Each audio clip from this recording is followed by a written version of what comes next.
جی وعلیکم السلام ورحمۃ اللہ وبرکاتہ۔ محترم بھائی نے ایک پوسٹ بھیجی ہے، نماز جہنم سے بچاؤ کا ذریعہ ہے، اور اس پوسٹ میں ایک روایت لکھی ہے کہ نبی صلی اللہ علیہ وسلم نے فرمایا جس شخص نے ظہر سے پہلے 4 رکعتیں اور ظہر کے بعد 4 رکعتیں پڑھی اللہ تعالیٰ اس پر جہنم کی آگ حرام کر دے گا۔ سنن ترمذی کا حوالہ ہے۔ جی محترم، یہ روایت سنن ترمذی اور اس کے علاوہ کئی کتابوں کے اندر یہ موجود ہے۔ نبی اکرم صلی اللہ علیہ وآلہ وسلم کا یہ ارشاد کہ جو بندہ یہ ظہر سے پہلے 4 اور ظہر کے بعد 4 رکعتیں پڑھتا رہے، یعنی ان پر پابندی کرتا ہوگا، ہمیشہ پڑھنے والا جو ہے، اس پر اللہ رب العالمین جہنم کو حرام کر دیتے ہیں۔ یہ حدیث حسن ثابت ہے، جی ثابت ہے، ٹھیک ہے، اور یہ فضیلت حاصل کرنی چاہیے۔ السلام علیکم ورحمۃ اللہ وبرکاتہ۔ السلام علیکم ورحمۃ اللہ وبرکاتہ۔ یہ محترم بھائی نے السنن الکبریٰ امام نسائی رحمہ اللہ کی کتاب کے حوالے سے ایک حدیث بھیجی ہے۔ سنن کبریٰ نسائی کا نمبر 8334۔ اول من اسلم مع رسول اللہ صلی اللہ علیہ وسلم، یہ والی روایت ہے کہ سب سے پہلے علی رضی اللہ عنہ نبی علیہ الصلوۃ والسلام کے ساتھ اسلام لائے تھے، مسلمان ہوئے تھے۔ جی کہتے ہیں جی کہ اس کی وضاحت کر دیں، مطلب کہ یہ روایت کی تحقیق، یہ تو صحیح حدیث ہے، سند یہ صحیح ہے، یہ سنن کبریٰ امام نسائی والی سند صحیح ہے۔ اس کے علاوہ سنن ترمذی کے اندر بھی یہ روایت 3735 نمبر پر موجود ہے۔ تو سنن ترمذی کے اندر یہ لفظ بھی موجود ہے کہ امام ابراہیم نخعی جو تابعی ہیں، انہوں نے اس کا انکار کیا ہے۔ کہتے ہیں کہ سب سے پہلے ابو بکر صدیق رضی اللہ عنہ اسلام لائے تھے، علی رضی اللہ عنہ نہیں، یعنی وہ انکار کرتے ہیں۔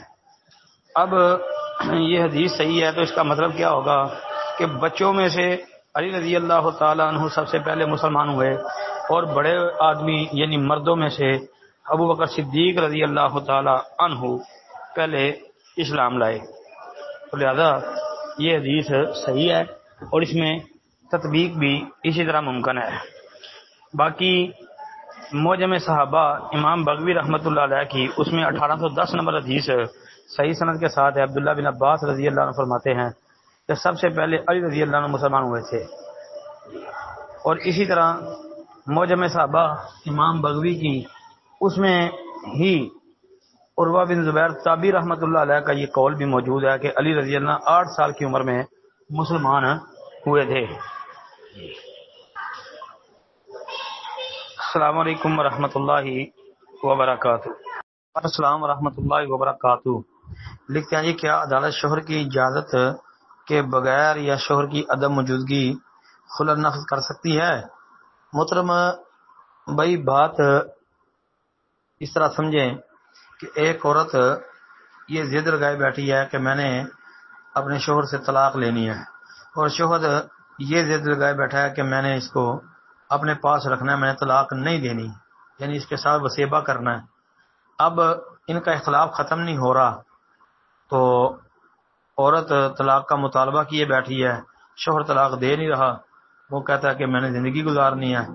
اب وہ عورت جو ہے وہ عدالت کی طرف رجوع کر کے خلع لے سکتی ہے، اور اس کی صورت یہ ہے کہ قاضی جو ہے وہ دونوں کسی بات کرے گا۔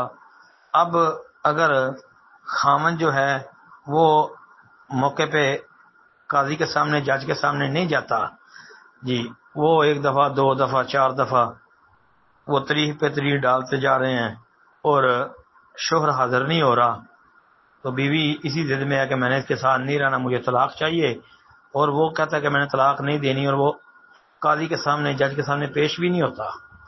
تو ایسی صورت میں 2 4 5 دفعہ دیکھ کے تو جج جو ہے وہ ان دونوں کے درمیان جو ہے وہ نکاح ان کا فسخ کر سکتا ہے۔ خلا کا مطلب نکاح فسخ، یعنی ان کے نکاح کو توڑ سکتا ہے، کیونکہ خلا طلاق نہیں ہوتا، یہ فسخ نکاح ہے، تو ایسا کرنا جائز ہے۔